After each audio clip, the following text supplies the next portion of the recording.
and I'm really excited to share with you this fun DIY project. Now, for a couple years, I've wanted one of these felt letter signboards, and this year they've blown up. They're like everywhere. Everyone on Instagram has one, they're putting cute sayings, and I decided, okay, I'll just go buy one.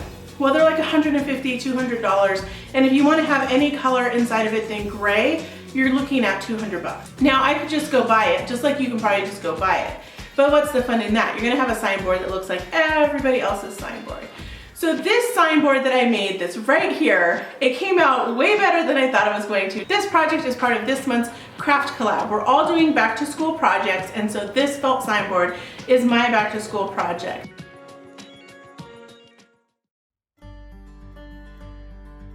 Hi everyone, Erin here today, and I'm going to show you how to store your wafer thin dies in a super easy and portable little carrying case. So stay tuned to show how I organize this whole thing and how I put it all together.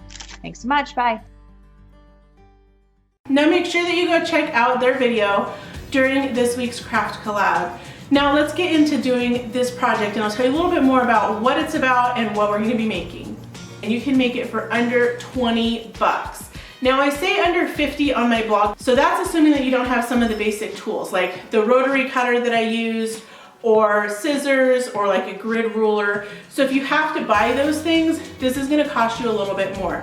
Now you can get away without using those things by using scissors, but it's not gonna be as exact. So you have to be a lot more careful if you're using scissors. Now this board actually cost me about 20 bucks. I got the frame at Hobby Lobby, and it actually is like a Batman. It's like a Batman art for your room or something. Okay, so like I told you, the back of this is a Batman thing, and it was $10 on clearance at Hobby Lobby. So I'm using the back of it. We spray painted it, and then to make it like whatever color we wanted. And then I used felt, and this is Kunin Eco-Fi Premium Plus felt, which is like the fashion felt that Kunin makes. It's out of recycled plastic bottles, and it's thicker, so it's made more for like apparel or bags, that kind of thing. You can get this felt by the yard at all the major craft stores, and I really like telling people to go get it at Walmart because Walmart has it for $3 something a yard. So you only need like a couple yards to do this whole thing. You don't even need a quarter yard of each color if you're gonna do rainbow. Now if you're gonna do it a solid color like all red, or maybe you wanna do it your school colors like orange and blue, or whatever the school colors are, you can just buy that much felt. And you don't have to use the by the yard. It's just cheaper that way. If you have a smaller frame, you can probably get away with you buying the little sheets. They're like 9 by 12 at like Joann's or Michael's. But I had a bigger frame, so my frame is 15 3/4 inches wide, so I needed more felt. There were no sheets that were that big that I could buy in the store. Now you can order the Kunin felt in 12 by 18 sheets over on Amazon. But again, if your frame is any kind of different size, then you probably need to go by the yard because you have a lot of waste. So let's get started with doing this DIY felt signboard that I know you guys are gonna love. Way, way cheaper than buying it like already done. So here are the supplies you're gonna need. You're gonna need a tray or a canvas back, wood putty and sandpaper to repair that if you used a wood tray like I did, spray paint, felt, hot glue gun and hot glue gun sticks, a screwdriver, a rotary cutter, scissors, and a grid ruler, and plastic letters. And I'll talk more about those plastic letters at the end of the video, plus I have a link for where you can get them. Now the first thing you're gonna do is, if your tray has, like this is the back of a wood canvas thing that I showed you guys already as a Batman thing.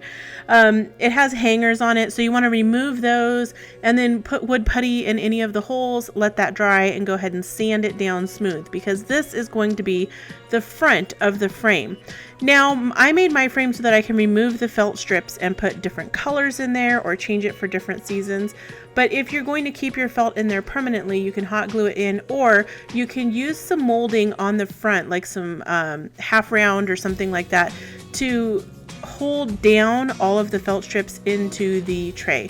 I liked mine spray painted, so I spray painted it gold and then hit it with some gold glitter spray paint. The beauty of a project like this is that you can completely customize it instead of having to buy it from you know, whatever shop or whatever that they're going to have only so many options. You can make this exactly how you want it for yourself. Now for the next step, you're going to need a rotary cutter, measuring tape, a grid ruler, and a cutting mat. Use the measuring tape to measure the inside dimensions of your tray or canvas, and you also want to measure the depth. Then you're going to take the rotary trimmer on the cutting mat with the grid ruler and cut your piece of felt. The first thing you want to do is square up all the edges. So you'll put the felt on the grid mat, lay the grid ruler on top of it, and then line up the grid ruler with the lines on the cutting mat and run the rotary trimmer along the edge. And you can use the horizontal and vertical lines to help square everything up so that once you've cut this, all of your corners are at 90-degree angles. Next, take the measurement of the depth of your tray. So my tray is 1 1/4 inches deep, and you're going to multiply that by 2. Now my tray is going to be a different dimension than your tray, so don't just follow my measurements because they won't fit whatever tray you're using. So since my depth of my tray is 1 1/4 inches, I need to double it, and that's how wide my strips are going to be, because you're going to be folding the strips in half to put them inside the tray. So double 1 1/4 is 2 1/2 inches. So I'm going to cut my strips to 2 1/2 inches wide.